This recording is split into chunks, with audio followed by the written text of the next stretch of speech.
Hey guys, welcome back to Get Into It with Jason Hook, with your host, me, Jason Hook. And today we're just going to go through a bunch of stuff that I had in my stacks. And one new thing I picked up. But first, we are going to talk about what we're listening to, which is the Hope for the Kids LP.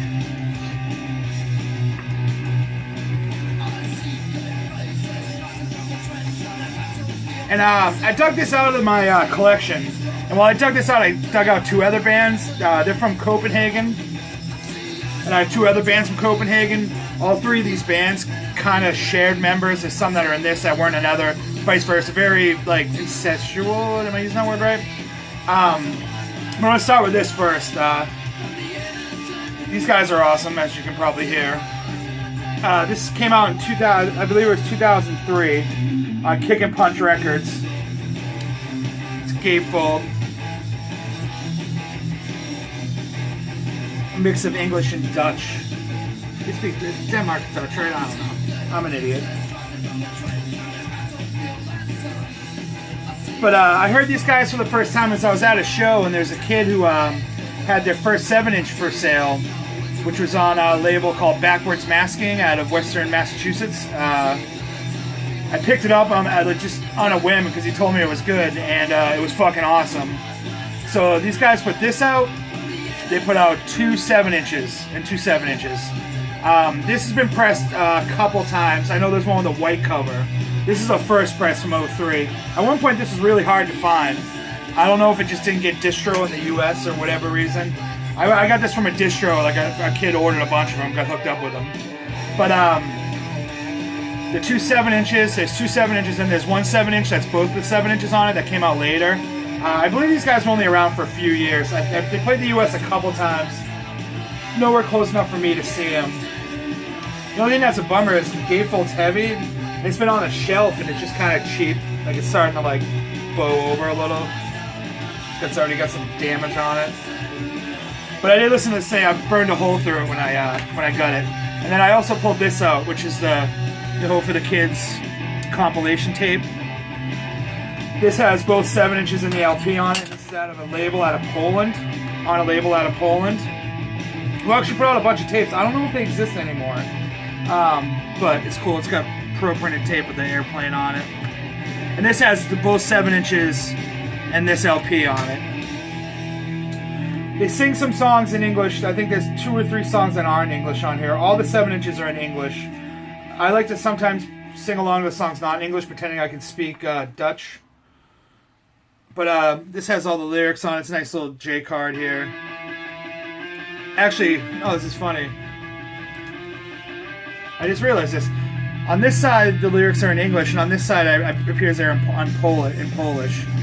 With some live photos. The name of the label is, as you guys know, I'm going to destroy it, is Trujaka Fala out of Poland. Like I said, I don't know if they still exist. I didn't look it up before this. But this band's great. It's like punk.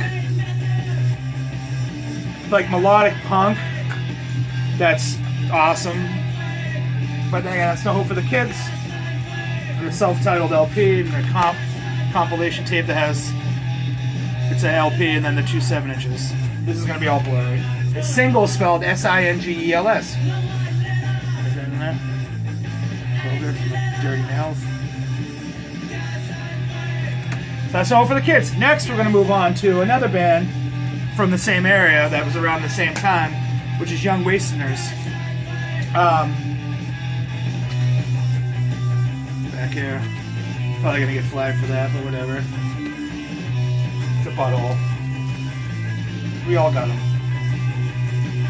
So this is Young Wasteners, also from Copenhagen. They just call it Cape Town Hardcore. Black vinyl. This is the repress of this record. I still kick myself all the time. The original press, I saw a bunch of times in distros and at shows and people's personal distros and at record stores and stuff. And I never bought it, and then it disappeared super quick. And this came out a few years later, which I don't think they really changed anything on it. For this huge fold out. Just live shots of the band. And it's just got the lyrics on the other side. These dudes are awesome. They're also like a melodic punk, a little bit more spazzy. I wouldn't say hardcore. It's hardcore. I would say faster. This, if you guys can hear this. I definitely suggest both of these bands and the third one I'm about to show, which is also from the somewhat same time and area in Copenhagen. But this is Young Wasteners We Got Ways LP. I couldn't find. There's a video I found online that I'll tag below. That's him playing on what appears to be like a cable access show in Denmark, which is awesome because it's like good quality. But when this came out, I remember I have a funny story about this. I was at a show at a place called Regen, which is a tattoo record store show space. Now it's just a tattoo shop in Somerville, right? And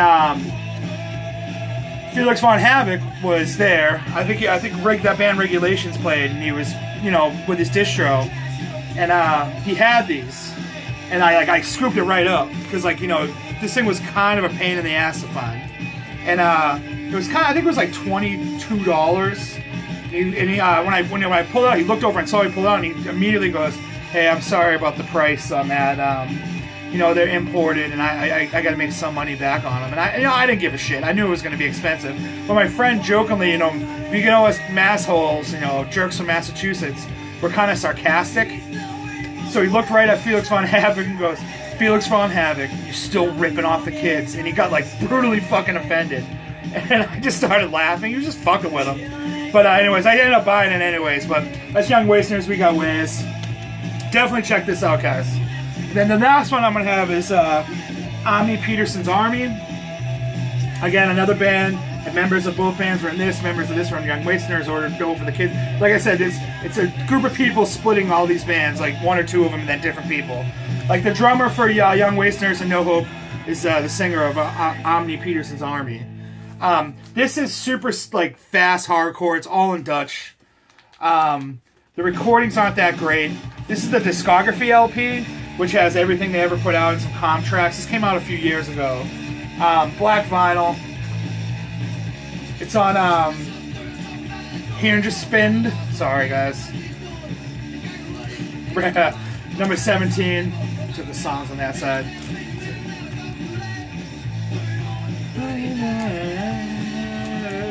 It's one of the songs not in English that I pretend like I know what they're saying. You guys see the mask? But and I think there's dust on my needle. Fuck. Alright. So this is a gatefold. Again, this is a discography.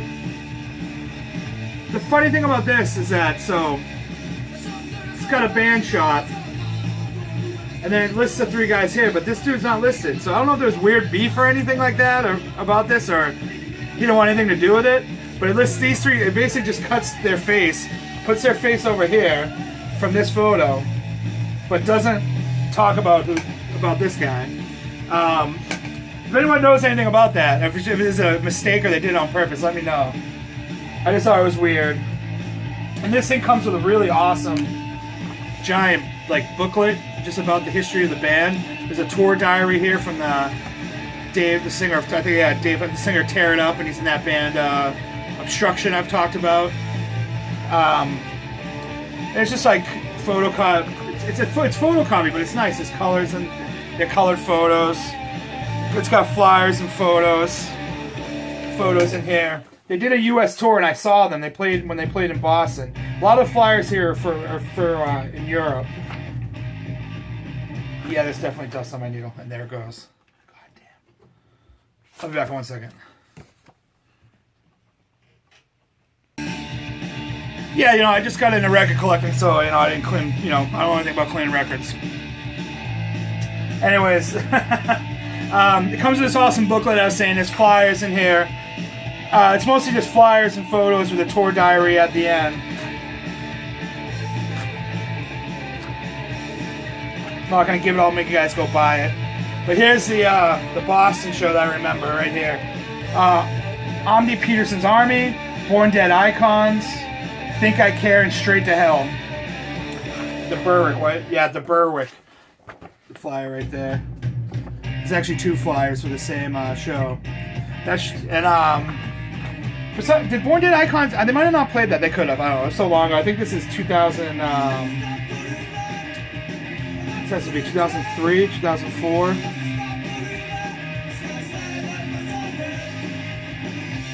Just Tuesday, May 14th, $5. The Berg was this weird building that was kind of in a rough part of Boston. 2002. The Berg was a building that was in like kind of like a rough. Boston doesn't necessarily have a quote unquote rough, really rough part. I mean, there's parts that are not as good as others, like crime wise. It was in a real like kind of bad part of Boston at the time, and it was in a basement of like a warehouse, or like at one point it might have been a factory. There was shit stored in the basement. There was boxes and boxes of hair gel for some weird reason, and they had a bunch of chair desk combos, like from like high school, and other weird shit stored in this basement. But they didn't give a fuck about noise and shows. There's a lot of awesome fucking shows there. It was right next to a project. Sometimes there was issues with people leaving shows and people from the projects.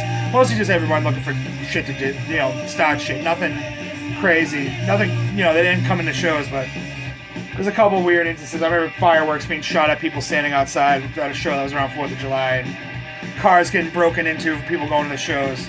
I think Proclamation's drum set got stolen. But anyways, enough about that. Enough about the Berwick. I can do a whole video about that. I'm sure Pat, Pat, were you around for the Berwick? Pretty sure you were. I don't know if you were back in New York. I don't know. But anyways, yeah, so this is Amdi Petersens' Army. The tour diary is cool. It tells stories. Just cool. If you guys can see this thing, I didn't look it up and see if it's still in press. I mean, it came out. What year did this discography come out? Maybe 2013-ish this came out. But the band was in the early 2000s. But it's like some of the demos on here, it's not that it's recorded poorly. It's fast, it's crazy. They're a fucking amazing live. Like amazing live. Just go fucking bonkers live band. And again, I mean, if anyone can answer this, Amdi Peter, the vocals, drummer, Thomas, and Rasmus. And this dude just left out, not mentioned at all. So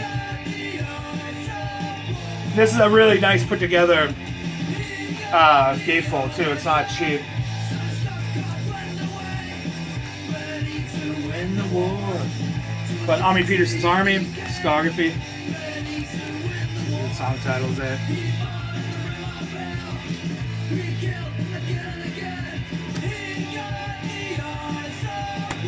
And it's got the photos of the 2 7-inches in the demo drawn here. Alright, now we're going to go to US stuff here. Next I have the Manpig LP. The Grand Negative, I forgot what it was called. There's an interesting story behind this. I guess this was originally recorded in 1992 and shelved at the recording studio. Music was recorded but no vocals because they were trying to pick a vocalist. And it's just from Infest. I wrote down the band names so I can remember them all. Infest, Neanderthal, Chorus of Disapproval, Visual, what did I write here? Visual Discrimination. And I guess they lost the recording. So then over the course, I think it was starting in 04 all the way up to 010, this was re-recorded. It's a 2-man band now. I'll pull the insert out. So here's the insert. It's R.D. Davies drums. Matt Domino guitar vocals. Matt Domino is, I believe he's in Infest now. It was. I'm spacing. It's late. That Dust on the Needle really threw me off. But this is like power violence. Definitely like Infesty sounding. Vocals nowhere near as gruff as Infest though. They're deep vocals, but they're not like the complete grunt growl that Infest has. It's just side 1, side 2.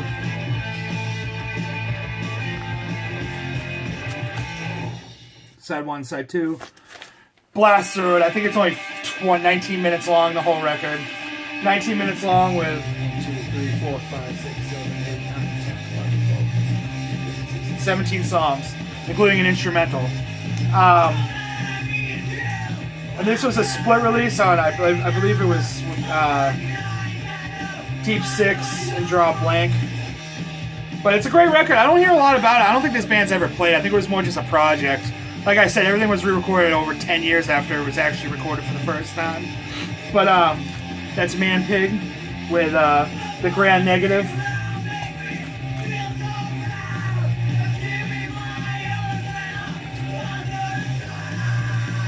Wet the old pipes there.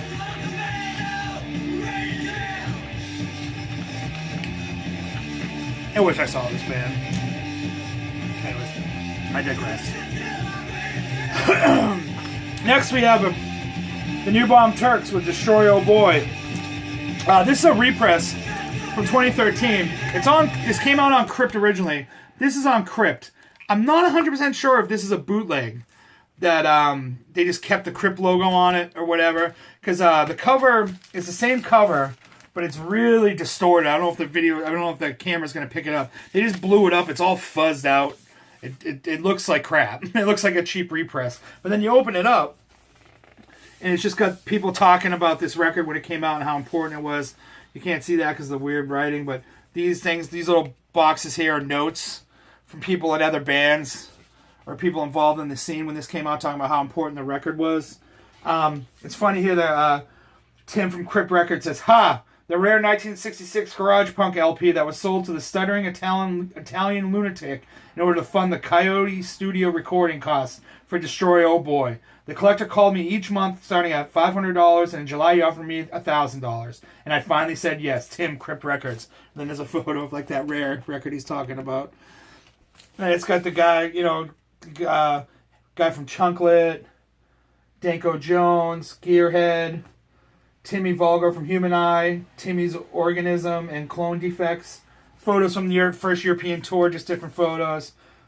The guy from the Helicopters. In the beginning of the Helicopters, there's basically 3 albums on instant repeat. Kiss Alive, MC5's High Time, and New Bomb Turks, Destroy Oh Boy. Without Destroy Oh Boy, there would be no Super Shitty to the Max. True story. Like so, and then there's a little cool thing here. I don't know. Let me see if I can get it. That's the drawing of what the cover was going to look like, kind of like the mock-up of it. I don't know if you guys are going to see it. I can't see. So this is cool. This is great garage punk, fuzzed out garage punk. With the inserted band photo, got the lyrics on it. Let me see. I think it's just black vinyl. Yeah, just black vinyl with the Crypt Records logo. This is great stuff. This is a band that I talked about Teen Generate in my last video, and this is a band that I kind of me and Teen Generate, which I knew of their existence. I knew a couple songs off comps and whatnot, but I never really owned anything by them or listened to them. And then I actually bought this. I believe this was repressed in 2013. Like I said, I'm not 110% sure it's an official repress because this cover's in it looks like crap because of my lighting, but it really does look like it's not a great cover. It's all pixelated and blown out and fuzzed out.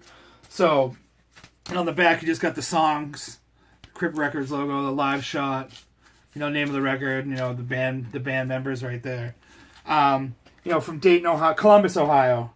14 songs and a wire cover on here. This came out in 1993. So, but this is great stuff. If you guys are interested in like garage punk or just fuzzed out, not sounding like Offspring or Green Day, which was prevalent then, you guys got to check this stuff out. I think they're still a band. I'm not 100% sure.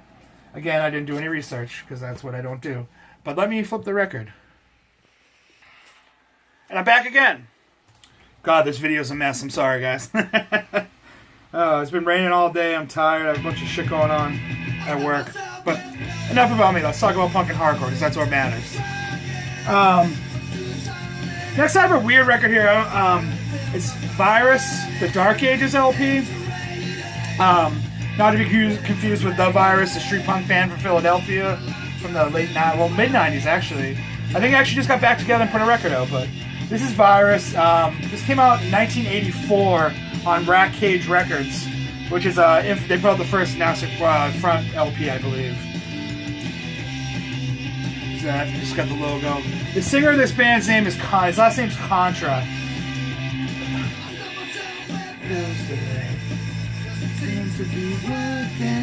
Who was a notorious Russian skinhead in the New York hardcore punk scene.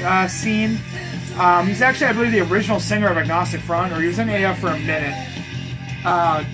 His name's James Contra. It says right here. I'll show this to you. It's really hard to read. It's like they laid out a bunch of photos of newspaper articles, some Swazis in there, and just kind of drew over with a pen. So in the dark we can't read it. But it's weird. It's punk, but it's got kind of like a gothic kind of tinge to it. With there's some parts where he speaks before the song, and like he has a crazy thick Russian accent. This is weird. I never even heard this band before. I picked this up at a record show. Well, I think I bought it because I bought the DYS LP on Exclaim, and I was trying to get a deal, and he threw this in and told me I need to listen to it. It's good. It's good stuff. It's weird. Sleeve on this one's kind of beaten up. There's some damage here. See old price damage here. The corners are all hacked. Paid no more than $5. I paid more than that, I think. It's only like 6 or 7 songs. 7 songs about religion. Just songs about the world or the way he thinks the world is. I did find a link for it. I can't fully describe it. It looks like something that it does not sound like what it looks. I can tell you that much. The weird drawing of the logo, which every band has a logo, man. But it's like the nice copyright 1981 virus up here. It says Rat Cage Records. I'm not sure if I can't find. I don't know if these guys ever even played a show, but I did find a link so you guys can check it out. I probably should have done more research so I don't sound like a bumbling idiot, but you're watching my video, so that's what I sound like. But this is Virus, Dark Ages on Rat Cage. I found this FU shirt in my closet. I don't know when I bought it. It's weird, the Kill for Christ shirt. It fits my upper body, but again, my gun hangs out of it. Gotta get in shape. Next I have more American hardcore here. I mean, come on. Poison Idea, Record Collectors are Pretentious Assholes. This is the one on Tang. There's a million presses of this. It's on color vinyl, though. I have no idea what year this is from. Tang, I just whistled. Tang constantly keeps stuff in press, so it could be from last year. I have no idea. It comes with a Tang Records order form. Let's see what's on here. Yeah, this has to be from the last couple of years. It's got newer Slapshot, Poison Idea, and Gangrene 7 inches for sale on it. Everybody Out. Yeah, this has to be for the last few years. Just judging by looking at the releases, I know these came out somewhat recently. But, crazy influential hardcore from Portland. Ooh, it's clear vinyl. Ooh. I want to think all you guys know what this is, so I don't want to talk too much about it. What I like to do with this record is look at the cover and act like a really cool person and see the records that I actually have on here, because I do have a bunch of these. The Screwdriver record right there. I do actually have a bunch of these. I don't have all of these. I have a bunch. And I know there's a cover that these aren't as distorted. These aren't as distorted on, but just great stuff. Rest in peace, Pig Champion. I saw him once with Pig Champion, and it was awesome. But this is essential for you guys wanting to get into American punk and hardcore.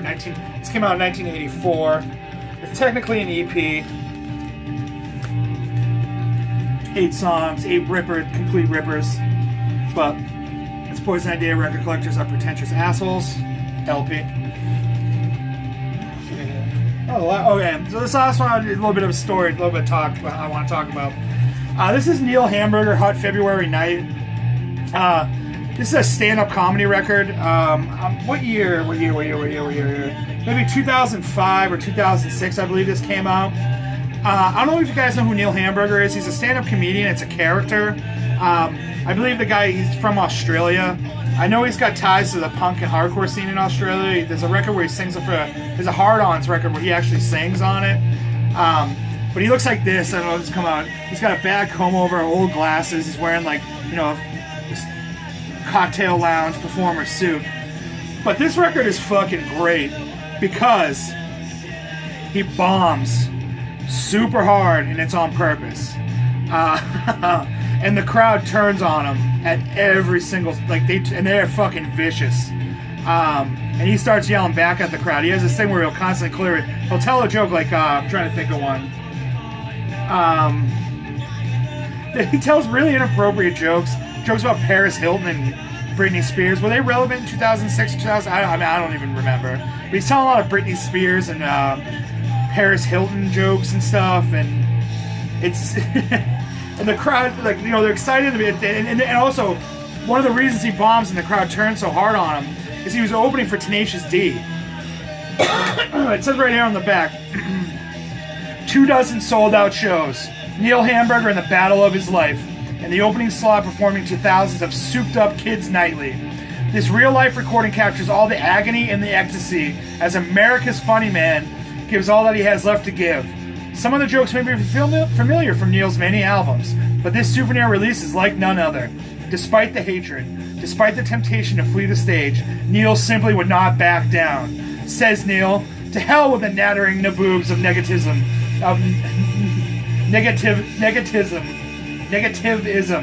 who sought to undermine the job I was hired to do. Listen on headphones to soak in the horrifying detail. On the cover is Neil Hamburger on the red carpet at the Chinese Theater Hollywood at the premiere of the Tenacious D and the Pick of Destiny. This came out on Drag City, which has put out some stuff. They're out of Chicago.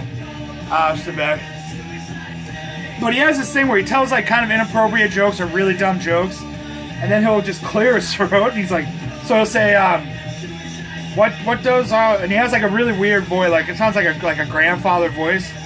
What does the rotting corpse of Gerald Ford and Britney Spears have in common?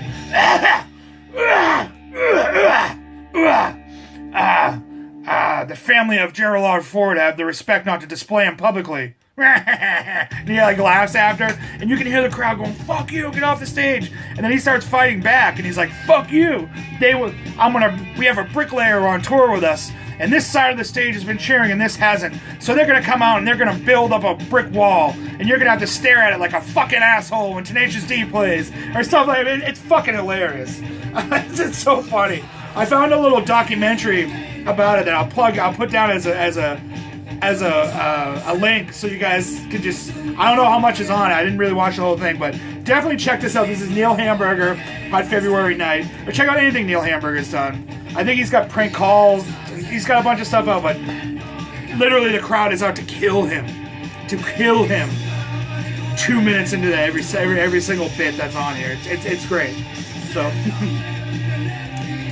it has Amoeba price tag, so I guess I bought it when I was at Amoeba. It was probably 2007, I think, the last time never mind. Next, so I mentioned in a past video, to close this one out, I was going to go see Propagandhi. So I saw them on this past Saturday night. And this band Iron Sheik opened for them. I've heard a couple songs, and so I decided to check them out. They're melodic. They were melodic. I'm trying to think of who to compare. Kid Dynamite of that ilk. So I grabbed a couple 7-inches, which I'll show in another video, and I grabbed this tape. They were cheap. They were $5 a piece. This is the Spooky Action tape. Oop. It's cool. It's a red tape. It's got 4 songs on it. Spooky Action at a Distance and Less Rest for the Restless. And then it's got 2 covers. Goofy's Concern, which is the Butthole Surfers cover, and Bonzo Goes to Bitburg, which is the Ramones cover. I really dug this tape. I'm going to listen to the 7 inches later. I didn't want to buy everything they had. They were good live. I'm just kind of getting into them, which is weird because I'm sure that they've been out for a million years. I believe they're out of New York, upstate New York. But it's just got the lyrics there. This is on Dead Broke Records out of Holbrook, New York. The best thing about this is the B-side is 8-bit kind of Nintendo music versions of the 2 originals on here. So that was interesting. I set up my tape deck, I think I mentioned in the past. So get into it, mixtapes are on the way. But that's Iron Sheik, Spooky Action. Maybe I'll throw a song from this on there. It's melodic. It's melodic. I don't want to say the word emo. It's not screamy fast breakdown hardcore, but it's sung vocals over pretty fucking good backing band. But again, Iron Chic. So that's all I got to show. I can close out the video with I'm at 99 subscribers as of right now. When I get 100, I'll do some sort of giveaway. Maybe make a mixtape. I've been going through my records. I don't have my records in any sort of order. More in order of when I got them, so it's not alphabetical, so it's a little out of control. But I've been doing some shelving, some shelf reorganization. And I think I have 2 Cream LPs for some weird reason, and then the same copy. I probably forgot I bought one and bought another one. So maybe I'll throw that in. We'll figure something out. Well, let's see if I can show you what I got in glass. So you guys can see the hole right there. So that's pretty much the brunt of the collection. It's messy and unkept. But that's all I got today. Go to Death Wound Zine and order your... Go to Death Wound Zine and order the Halloween issue. I just got an email mine shipped today. The XXX fanzine book. Check that out. The Straight Edge book that Bazillion Points is putting out. The Matinee book that Radio Raheem's putting out. This is all shit I talk about in my past videos. I listened to my videos the other day when I was at work. Like, I had my phone in my pocket and I was just listening to the audio because, like, you know, I'm obsessed with myself. And one thing that I kind of caught myself, that kind of cringed myself, is a lot of times I'll say my friend when I'm talking about a band or a record label or a zine. I'm not trying to sound like a cool guy. I'm sorry if I can see how everybody come off like I'm being kind of like dickish. I just, you know, I have a lot of friends involved in bands and that run labels and do zines. And I just want to plug them because I think they're awesome. And then, you know, more people that get into it, the more they're successful, the more they'll keep on doing it. So then I can, you know, still get it myself. You know, I'm selfish. But that's all I got. No Hope for the Kids. Check them out. Thanks for watching. Subscribe, share, like, talk shit. Please talk shit in the bottom if I say something dumb. And I'll see all you guys later. Tonight.